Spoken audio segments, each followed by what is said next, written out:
There will be a moment in your life, maybe it's already happened, when you walk into a room and realize the room has already decided against you. Your reasons won't matter. Your evidence won't matter. The people you trusted will look at you like a stranger, and the people who never liked you will finally have permission to say it out loud. And in that moment, you will have exactly two options. You can break, or you can become something the room was never prepared for. This video is about the second option. Welcome back to Wisdom of the Stoics, the place where ancient philosophy meets the battles you're actually fighting right now. Not theory, not motivational noise. The real, tested psychology of men like Marcus Aurelius, Epictetus, and Seneca, men who faced betrayal, exile, and condemnation, and came out the other side unbroken. If you're new here, consider subscribing, because this channel exists for exactly the moment you're in right now. Here's something nobody tells you about being attacked, excluded, or outnumbered. It isn't the opposition itself that destroys people. It's the panic that opposition creates inside the mind. The Stoics understood this 2,000 years before modern psychology gave it a name. They knew that 100 enemies outside you are nothing compared to one untrained mind inside you. And they built an entire philosophy, not around winning every argument, not around making everyone like you, but around becoming a person who simply cannot be shaken, regardless of how many people stand against him. Today, we're going to walk through exactly how they did it. We'll look at an emperor who had to keep ruling an empire, while his own general declared war on him. We'll look at a slave who turned chains into philosophy, and we'll look at a man exiled by the most powerful woman in Rome, who used that exile to become untouchable. By the end of this video, you won't just understand Stoic calm intellectually. You'll have the actual mental tools to walk into a hostile room at work, in your family, on your worst day, and stay standing while everyone around you expects you to fall. Stay with me. This one matters. Let's start with a man who had more reason than almost anyone in history to feel like the world had turned on him. Marcus Aurelius was the most powerful man alive, emperor of Rome, commander of the legions. And yet, in the year 175 AD, while he was away fighting wars on the northern frontier, exhausted and possibly believing he was dying, news reached him that one of his most trusted generals, Avidius Cassius, had declared himself emperor. Think about the psychological weight of that for a moment. This wasn't a stranger. This was a man Marcus had promoted, trusted, relied on. And now there were rumors the man had moved because he believed Marcus was already dead, or worse, that plenty of people in Rome wanted him dead and were simply waiting to see who would win. Marcus Aurelius, in that moment, was a man surrounded, an empire questioning his survival, a general turning provinces against him, senators recalculating their loyalties in real time, the way people always do when they sense weakness. Most rulers in history responded to this kind of threat with paranoia, purges, and bloodshed. Marcus did something almost unthinkable. He kept writing in his journal, the same journal we now call Meditations, and in it he reminded himself again and again of a single idea that we're going to return to throughout this entire video. People will act according to their own nature. Expecting them not to is like being angry at a fig tree for growing figs. He wasn't saying betrayal doesn't hurt. He was saying something more useful. That betrayal is predictable. It is built into the nature of large groups of imperfect people operating under fear and ambition. The wise man doesn't act shocked when humans behave like humans.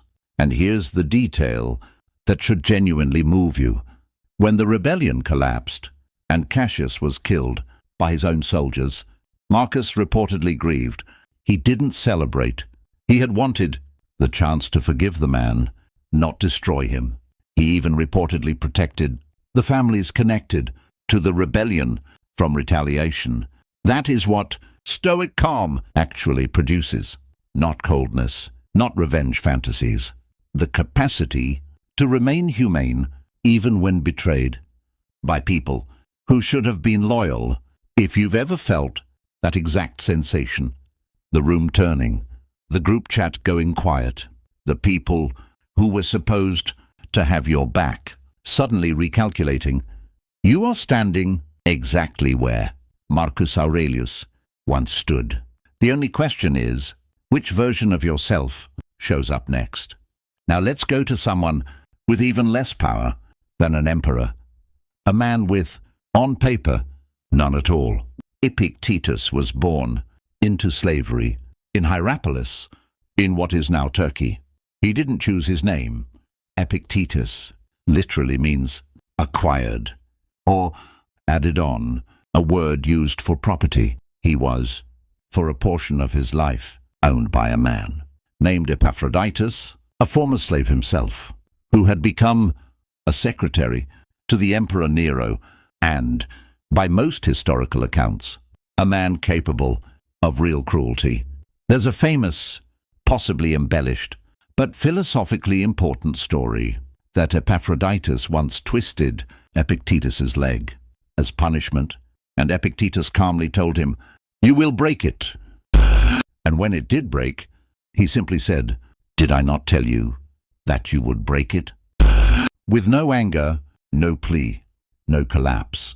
Whether or not that exact exchange happened precisely as recorded, it captures something true about the man, because Epictetus went on to build the single most useful piece of Stoic technology that exists for moments when the world is against you.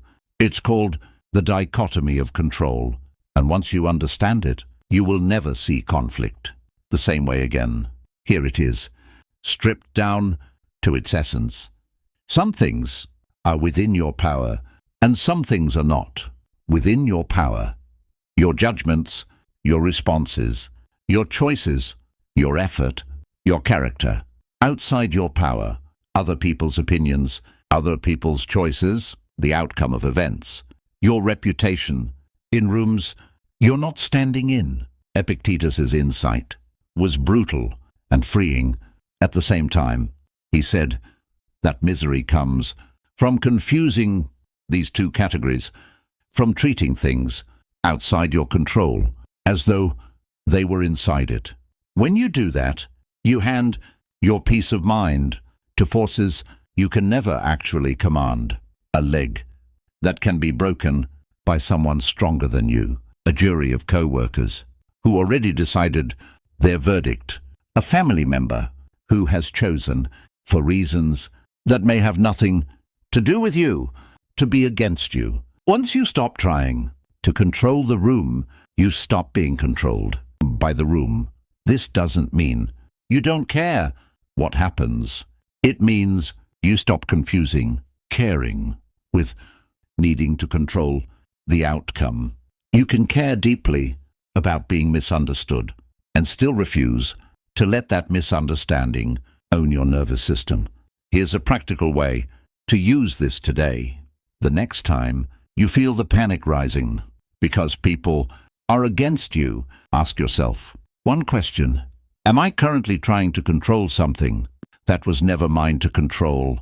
9 times out of 10, the answer is yes. And the moment you see it clearly, the grip loosens. Tell me in the comments, when in your life has Epictetus's dichotomy of control would have saved you weeks of suffering, if only you'd known it sooner. There's a third figure we need here, because he gives us the most vivid image of all 3 Stoics: Seneca.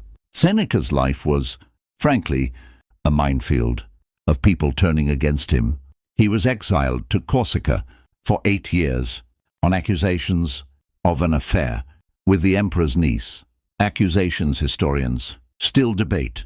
He was later recalled, became advisor and tutor to a young Nero, helped guide the empire through some of its better years, and then watched, slowly and with growing dread, as that same student turned into one of history's most dangerous tyrants, eventually accused of conspiracy against the very emperor he had raised.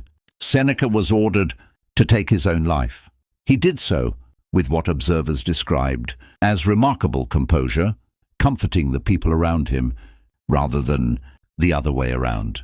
This is a man who knew intimately what it felt like to have the most powerful person in his world turn against him, not once, but multiple times across decades.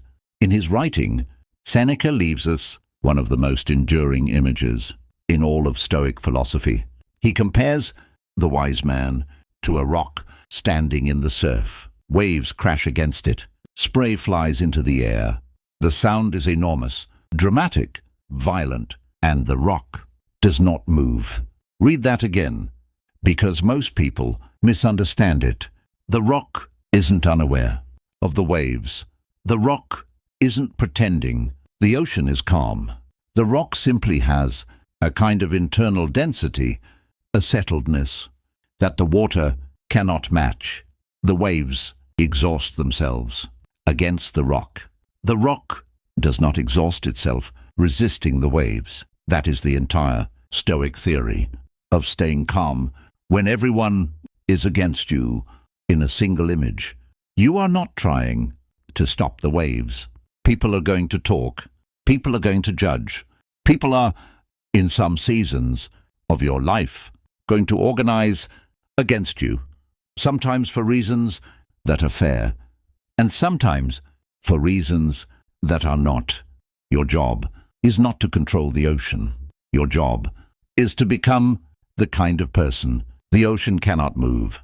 Seneca wrote, something else worth sitting with, that we suffer more in imagination than in reality, the anticipation of conflict, the rehearsal of confrontation.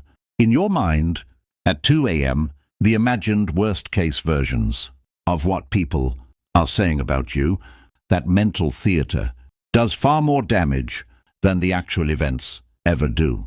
This is why so many people collapse under social pressure before anything has even happened. They are drowning in a flood that exists only in their own head. Let's pause the history for a moment, because I want to explain why this feels so unbearable in the first place. Because understanding the mechanism is half the cure. For most of human history, being rejected by your group wasn't an inconvenience. It was a death sentence.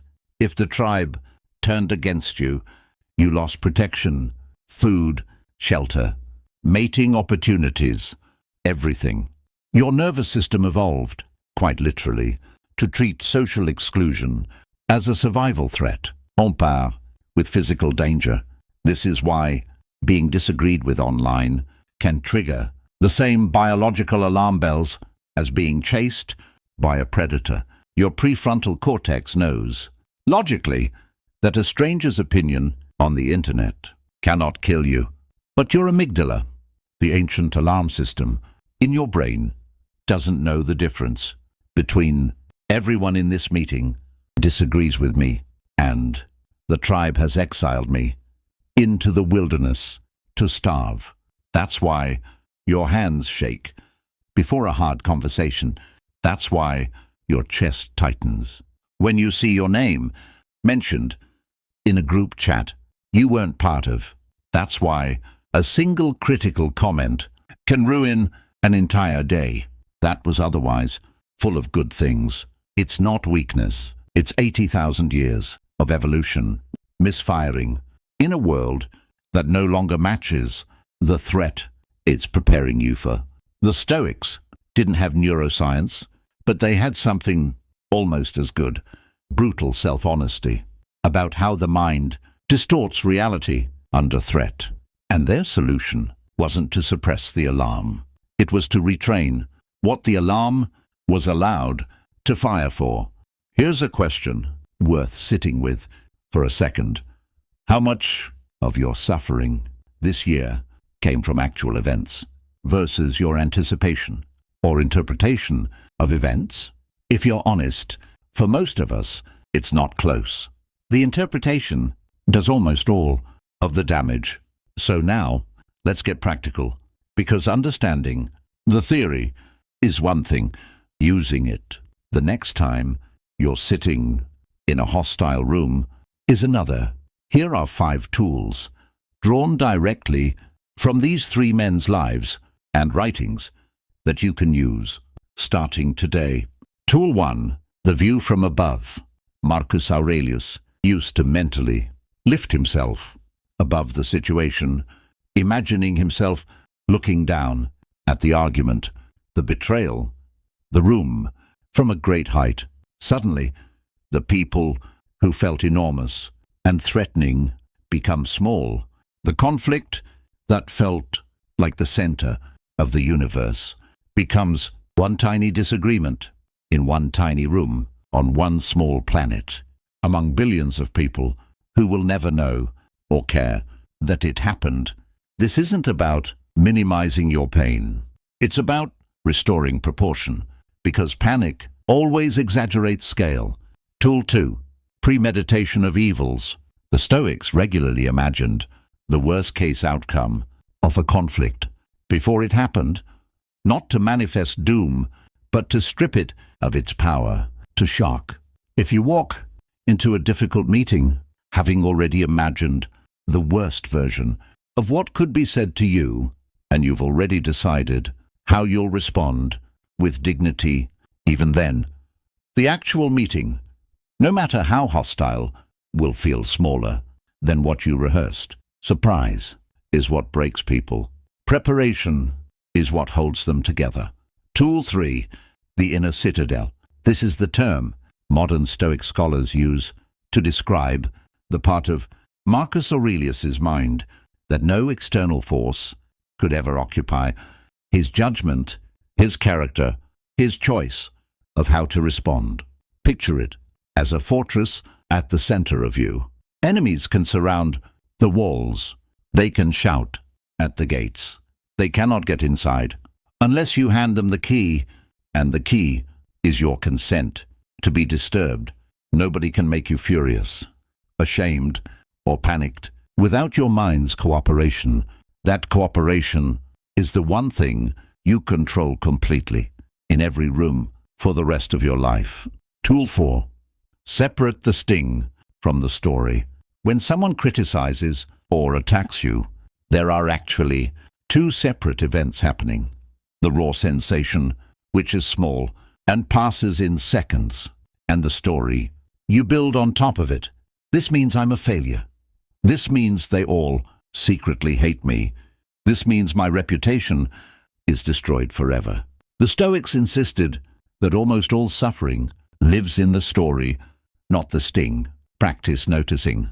The moment you start narrating disaster and gently ask, is this the actual event or the story I've built on top of it? Tool 5. Amor fati. Loving what happens. This is the most advanced tool and the most powerful. Instead of merely tolerating opposition, the Stoics trained themselves to treat it as material, fuel for becoming stronger. Every person who underestimates you, every unfair accusation, every cold shoulder, becomes an opportunity to practice the very calm you're trying to build.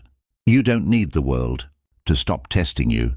You need to start seeing the test as the gym, not the punishment. Which one of these 5 tools do you think you need most right now? Drop it in the comments. I genuinely want to know, because it tells me exactly what to cover deeper in future videos. Here's something the Stoics understood that most people today still don't. The reason opposition feels unbearable isn't really about the opposition. It's about how much of your identity you've outsourced to other people's opinions. If your sense of worth is built entirely on consensus, on everyone agreeing you're good, smart, right, likable, then the moment consensus breaks, your entire identity is in free fall. You're not just facing disagreement, you're facing the collapse of the foundation you built your self-image on. But if your worth is built on something internal, your own judgment of your character, your effort, your integrity, measured against your own standard, rather than the room's mood, then opposition becomes uncomfortable, but it stops being existential. People can disagree with you all day long. They cannot evict you from a house you never let them build for you in the first place. Ask yourself honestly, how much of your current anxiety about being disliked is really about losing something real, and how much is about losing an identity you built on other people's approval? That question alone, sat with honestly, diffuses more conflict than any clever comeback ever could. Let me bring this down to something smaller than emperors and philosophers, because most of us don't face armies. We face dinner tables, group chats, office politics, and people we love choosing, for a season, to be against us. Imagine a man, call him no one in particular, because he could be any of us, who makes a decision everyone around him disagrees with. Maybe he leaves a stable job to try something uncertain. Maybe he ends a relationship his family thought he should fight for. Maybe he simply tells the truth in a room that wanted comfortable silence instead. And suddenly, the people closest to him go quiet in that particular way that says more than shouting ever could. Friends stop calling as often. Family members trade knowing looks. Even people who say nothing directly somehow make their disapproval the loudest thing in the room. He has two paths in front of him. Path one, he spends the next year of his life trying to win back approval, explaining, defending, shrinking himself back down to a size the room finds comfortable, abandoning the decision, not because he stopped believing in it, but because the silence became unbearable. Path two, he does something almost nobody around him expects. He stops needing the room to agree. He keeps showing up, not louder, not angrier, not performing confidence. He doesn't feel, but steady, consistent, unmoved, in the way Seneca's rock is unmoved. He lets the waves crash, and he lets time do what time always does, reveal whether the decision was sound. A year later, in almost every version of this story, across history and across ordinary lives today, something quiet happens. The people who doubted him don't always apologize, but they stop talking.